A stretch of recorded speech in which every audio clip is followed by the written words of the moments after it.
Praise the lord. Telugu రాష్ట్రాల్లో ఉన్న ప్రజలందరికీ నా హృదయపూర్వకమైన వందనాలు. మనందరికీ తెలుసు, మరి గడిచిన కొన్ని దశాబ్దాలుగా ఈ మత సంబంధమైన సంస్థలు కొన్ని పుట్టుకొచ్చినాయి. వీటన్నిటిని పెంచి పోషిస్తున్న చెన్నజీర స్వామి నేతృత్వంలో ఆయన కనుసంఖ్యల్లోనే ఈ మతతత్వ సంస్థలన్నీ పుట్టుకొచ్చినాయి.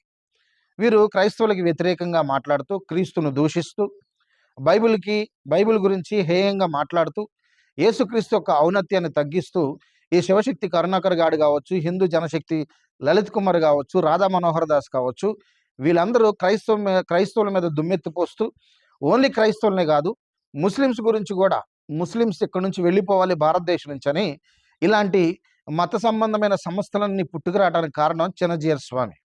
దానిలో భాగంగానే ఈ కరుణాకర్ సుగుణగాడు బైబిల్ గురించి దారుణంగా మాట్లాడుతూ, యేసుక్రీస్తు గురించి చాలా అసహ్యంగా మాట్లాడుతూ కొన్ని ఎపిసోడ్స్ చేస్తూ ఉంటాం, మీరందరూ చూస్తూ ఉన్నారు. ఈ భారతదేశంలో తెలుగు 2 రాష్ట్రాల్లో మత చిచ్చులు పెడుతూ, క్రైస్తవాన్ని లేకుండా చేయాలని ఏ పొద్దు లేచిన దగ్గర నుంచి క్రైస్తవుల్ని, క్రీస్తుని దూషిస్తున్న ఈ కరుణాకర్ గాడు మీ అందరికీ తెలిసిందే. అయితే సనాతన ట్రావెల్ ప్రమోద్ ఒక ఆయన ఉన్నాడు. ఆయన ఈ కరుణాకర్ గాడికి సరైన రీతిలో బుద్ధి చెప్పాడు.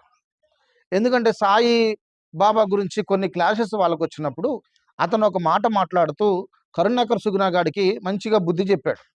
మీరు లేస్తే బైబిల్ గురించి మాట్లాడతారు, దూషిస్తారు, ద్వేషిస్తారు, మత కల్లోహాలు సృష్టిస్తున్నారా, మీరారా సనాతన ధర్మం గురించి మాట్లాడేదని ఈ సనాతన ట్రావెల్ ప్రమోద్ కరుణాకర్ సుగుణగాడికి బుద్ధి చెప్పడం జరిగింది. నిజంగా దీని విషయంలో ప్రమోద్ని అప్రిషియేట్ చేయాలి. అంటే ఈయన క్రైస్తవులను ప్రేమించేవాడని నేను చెప్పట్లేదులే, కానీ దీని విషయంలో కరెక్ట్గా స్పందించాడు. కరుణాకర్కి హిందువులు కూడా బుద్ధి చెప్తారు, కరుణాకర్కి హిందువులు కూడా బుద్ధి చెప్పేవాళ్ళు ఉన్నారు అనటానికి ఇది ఒక నిదర్శనం.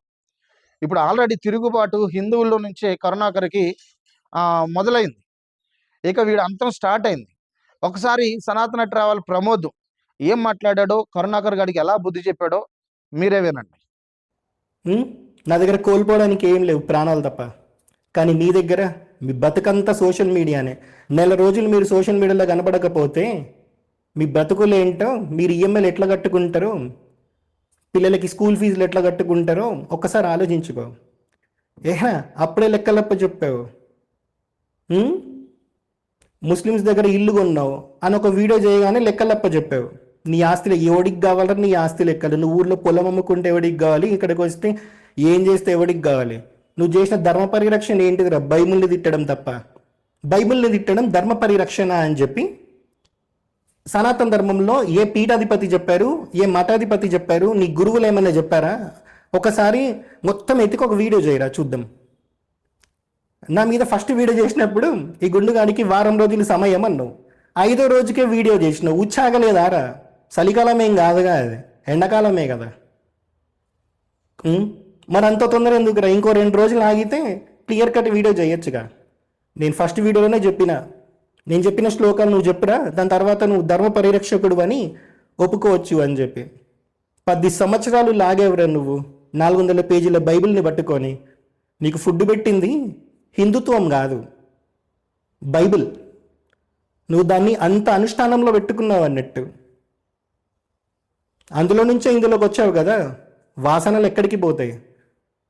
సనాతన ధర్మ పరిరక్షణ చెయ్యాలి అని అంటే నువ్వు తిట్టాల్సింది బైబిల్ని కాదు, నువ్వు చెప్పాల్సింది సనాతన ధర్మంలో ఉన్న గొప్పతనం. ఎప్పుడు చేసినవరా నువ్వు అది? ఇంకేమన్నావు? ముస్లిమ్స్ దగ్గర ఇల్లు కొన్నావు, నేను చూపెట్టా. మంచి ముస్లిమ్స్ ఉంటారు, చెడ్డ ముస్లిమ్స్ ఉంటారు అని ఇప్పుడు గుర్తొచ్చిందారా నీకు? అది మేము మొత్తుకుంటుంది అదే కదా. ఎవడో ఒక్కడు క్రియేట్ చేసిన ప్రాబ్లంకి కమ్యూనిటీని మొత్తం అనడం తప్పు అని చెప్పిన.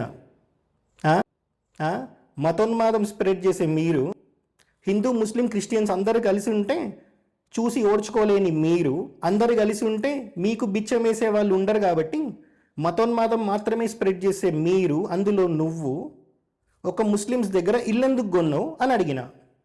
నువ్వు కొనొద్దు కదరా. ఆడి వీడియోలు, లలిత్ గాని వీడియోలు, నీ వీడియోలు, ఇక మిగతా అందరూ మీ స్క్రాప్ బ్యాచ్ వీడియోలు అన్నీ చూస్తే ముస్లిమ్స్ క్రిస్టియన్స్ మీద హేటెడ్ క్రియేట్ చేయడం తప్ప ధర్మం గొప్పతనం ఎప్పుడైనా చెప్పిరా మీ బతుకులకి? లేదు. మీకు అసలు సబ్జెక్ట్ తెలిస్తేగా వెనకాల బుక్కులు ఉంటాయి. మీ బతుకులకు ఎప్పుడైనా ఓపెన్ చేసి రారా? బైబిల్ని ఓపెన్ చేసినట్టు ఎప్పుడైనా రామాయణం ఓపెన్ చేసినవారా? లేదు. మరి నీకెందుకురా హిందూ ధర్మ పరిరక్షణ అని చెప్పి జనాలు డబ్బులు ఇవ్వాలి? నువ్వు ₹1 పెట్టి ముస్లిమ్స్ దగ్గర ఇల్లు కొన్నావు, అమ్మేరా అమ్మేస్తా అన్నావుగా. నువ్వు అమ్మేసినా ఎవరికి ఫరక్ పడదు, ఎందుకంటే ఆల్రెడీ కొన్ని తప్పు చేసావు. మేము కొంటే తప్పు లేదు, ఎందుకంటే మాకు అట్లాంటి ఫరక్ పడదు కాబట్టి. మేము ఎప్పుడు ఈ గొడవలు పెట్టే ముచ్చట్లు కానీ ఇవన్నీ మేము చేయలే కాబట్టి ప్రాబ్లమ్ని మాత్రమే పాయింట్అవుట్ చేస్తాం. ఎవడు మాటకి వాడికి మాత్రమే రిప్లై ఇస్తాం తప్ప కమ్యూనిటీ మొత్తానికి ఆపాదించం. అది నువ్వు భూమి మీద ఇండియాలో ఇంకెక్కడ హిందువులు కట్టిన ఇల్లే లేదవరా? ₹1 హిందూ నీకు ఇల్లే అమ్మ మీ అందరికీ. నువ్వు మాట్లాడుతున్నావు ఏదో నోరు తెరిస్తే అబద్ధాలు, ప్రతిదీ కవరింగ్. సహాయం కోసం ఎదురు చూస్తూనే అకౌంట్ నెంబర్స్ ఇస్తున్నాను ప్రతి వీడియోలో కూడా. మీకు ఎప్పుడు వీలైతే అప్పుడు, వీలైతే నెలవారీ సహాయం చేయండి, లేదు బల్క్ ఒకసారి చేయగలుగుతాం అంటే సహాయం చేయండి. అక్కడ హుండీ ఉంది, ఆ హుండీలో వేసేయండి, ఫోటో తీసుకోండి. అక్కడ వేయండి, ఇక్కడ తీసుకోండి. అక్కడ 100, ఇక్కడ 100. శివశక్తి సంస్థ ఒక స్వీయ భవనాన్ని తయారు చేయాలనే కోరికని నా దగ్గర వెలుబుచ్చారు. చాలా శక్తి ఉన్న వాళ్ళందరూ ఒక ₹5,000 చదరపు అడుగు అని చెప్తున్నారు కాబట్టి ఒక 2,000 మంది కలిసి గనక మనం డొనేట్ చేస్తే అయిపోతుంది. చాలా దిగ్విజయంగా అనుకున్న దానికన్నా ఎక్కువగా హిందూ బంధువులందరూ కూడా మద్దతు పలికి శివశక్తి కార్యాలయం నిమిత్తం చేపట్టినటువంటి నిధి సేకరణని విజయవంతం చేశారు. బ్యాంకులో ఇరుక్కున్న ₹2.5 కోట్ల ఆస్తులను విడిపించడానికి దేవిరెడ్డి గారితో కలిసి కరుణాకర్ గారు చేసిన ప్లానే ఇది. కనీసం ఒక ₹10 పర్లేదు, ₹50 పర్లేదు, ఎంత ఇచ్చినా పర్వాలేదు. దాన్ని బెగ్గింగ్ అంటారు. నీకంటే ₹1 కావాలంటే 2,000